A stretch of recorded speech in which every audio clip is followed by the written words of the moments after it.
தற்போது செந்தில் பாலாஜியுடைய ஜாமீன் பிணை தொகையை அமலாக்கத்துறையிடம் தாக்கல் செய்ய வேண்டும் அப்படிங்கிற உத்தரவுக்கு எதிர்ப்பானது எழுந்திருக்கு. அமலாக்கத்துறை தரப்பு வழக்கறிஞரையும் அழைத்து வருகிறோம் அப்படின்னு செந்தில் பாலாஜி அவர்களின் தரப்பு வழக்கறிஞர் தெரிவிச்சிருக்காங்க. இது பற்றிய உங்களுடைய பார்வை என்ன சார்? இந்த வழக்கை பொறுத்தளவு இன்றைக்கு செந்தில் பாலாஜிக்கு ஜாமீன் வழங்குவதை அடுத்து இன்று மாலை அவர் விடுவிக்குவார் என்று எதிர்பார்க்கப்பட்டது.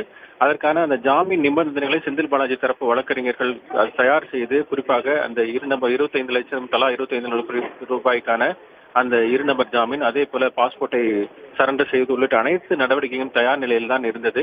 இந்த நிலையில மதியம் 2:30 மணிக்கு அளவில் இந்த விசாரணை நடைபெறும் எதிர்பார்க்கப்பட்டது. ஆனால் நீதிபதி திடீர் என்று ஏற்கனவே திட்டமிட்டபடி தான் சைதாப்பேட்டை ஜெயில் சிறைச்சாலையை சென்று பார்வையிட வேண்டும் என்று சென்று விட்டதனால் வழக்கு விசாரணை தற்போதுதான் எடுக்கப்பட்டது.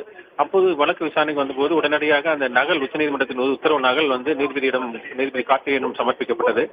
அதற்கு நீதிபதி இதில் சில குழப்பங்கள் உள்ளது, இதை இந்த கோர்ட்டில் தான் அந்த சூரிட்டி என்பதை தாக்கல் செய்ய வேண்டுமா அல்லது இடி அதிகாரியிடம் தாக்கல் செய்ய வேண்டுமா என குழப்பமானது. இது தொடர்பாக தான் இடிக்கு, அதாவது அமலாக்கத்துறைக்கு நான் நோட்டீஸ் அனுப்புகிறேன் என்று அவர் தரப்புல தெரிவிக்கப்பட்டது.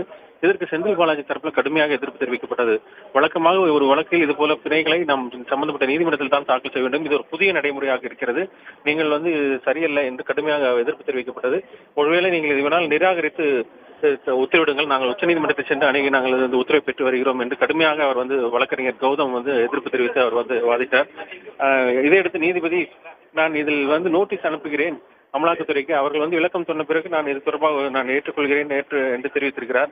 ஆனால் செந்தில் பாலாஜி தரப்பு வழக்கறிஞர்கள் இது வித்தியாசமான நடைமுறையாக இருக்கிறது, ஏனால் என்னை எதிர்ப்பை பதிவு செய்யுங்கள், குறிப்பாக இந்த வழக்கில் குற்றச்சாட்டும் குற்றப்பத்திரிகை தாக்கல் செய்யப்பட்டுவிட்டது, குற்றச்சாட்டும் பதிவு செய்யப்பட்ட நிலையில் இது ஒரு புதிய நடைமுறையாக இருக்குது, இது குறித்து நாங்கள் உச்சநீதிமன்றத்திலேயே முறையிடுகிறோம், எங்களுடைய எதிர்ப்பை பதிவு செய்யுங்கள், உத்தரவாக நீங்கள் இதை பிறப்பியுங்கள் என்றெல்லாம் கடுமையாக எதிர்ப்பு தெரிவித்தார். தொடர்ந்து இதையடுத்து நீதிபதி, சரி நீங்கள் அவரை அமலாக்கத்துறை தரப்பு வழக்கறிஞர் அழைத்து வாருங்கள், அவரிடம் விளக்கம் கேட்ட பின்பு நான் உரிய உத்தரவு பிறப்பிக்கிறேன் என்று கூறி அந்த வழக்கு விசாரணை என்பது ஒத்திவைக்கப்பட்டிருக்கிறது. விரிவான விவரங்களை வழங்கியமைக்கு நன்றி ரமேஷ்குமார். உடனுக்குடன் செய்திகளை தெரிந்து கொள்ள சன் நியூஸ் பெல் ஐகானை கிளிக் பண்ணுங்க.